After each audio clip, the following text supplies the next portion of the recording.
Hi, I'm Mark of Flow and Flux Live, and welcome to the 5-minute yoga tip. Today's 5-minute yoga tip is about the Marichyasana pose.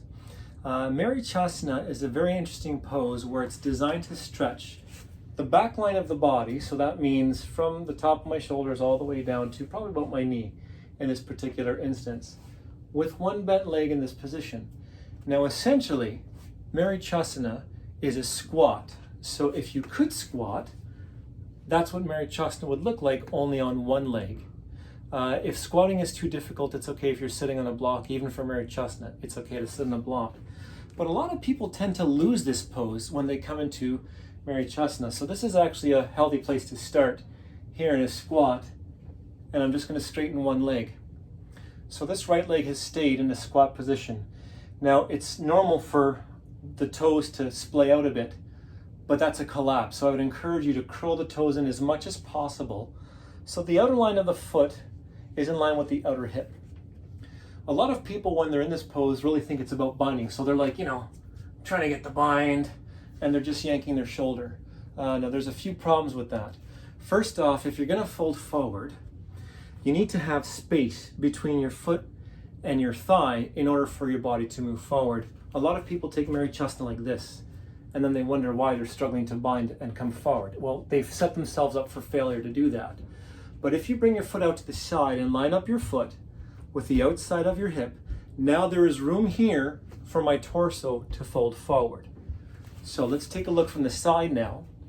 Here I am folding forward because I made room, but now some people are getting hyper aggressive in this forward bend. I really want to, bend forward and get my chin to the shin. But now look what's happened. I've lost my squat on the right side, and the whole intention of this pose is not to stretch the hamstring of the straight leg. It's to stretch the back line, the lower back and the hip and the upper hamstring of the side of the bent leg. So you really want to think about grounding this right side. Keep that right hip as grounded as possible and lengthen away from a grounded hip. So this is really your ideal position of Marichyasana. Now to bind, I actually prefer to resist the arm back and just hold there instead of binding. And I'll show you how to bind in a second. But the reason why I like this version of the pose, number one, it forces me to focus on grounding that right hip and lengthen forward. But the other thing that it exercises is the back of my shoulder. Yoga is a very forward-facing, forward-oriented practice. And there's a lot of chaturangas, especially if you're doing Ashtanga, so we're overdeveloping the front of the chest and the front of the shoulders.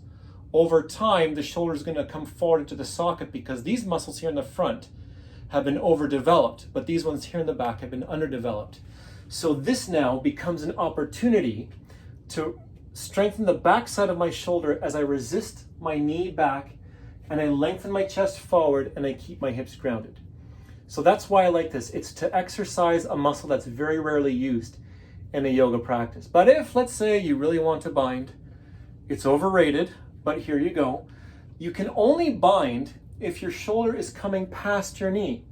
If my shoulder is behind the knee here, there is no way I'm going to be able to bind. I've put my shoulder in a terrible position. I need to get into an ideal position. So if your shoulder now can come past that shin so that we can catch the shin in the armpit, now you're in an ideal position to bind. So if you're here in Marichyasana, I would just hold here and keep reaching your chest forward. Even if you're holding your leg this way to pull your chest forward, that's okay too. You want to find step 1 first before you jump to step 8. That's just any part of a smart or mindful practice. So hips are grounded, lengthening my chest forward. Now I have my shoulder past the knee and I keep the knee glued to the side. When my hand comes out to the side, turn the thumb down so we're rotating the shoulder, and you want to bring this hand as high up as possible on your lower back. If you're having a hard time binding, you can bring your body up into a straight position and then catch your hand or your wrist, whatever's available. The higher the hands are on the lower back, the easier it will be to bind.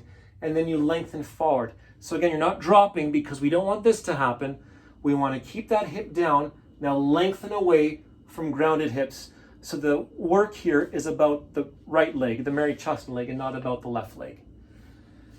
That's the Flow and Flux Minute 5-minute tip.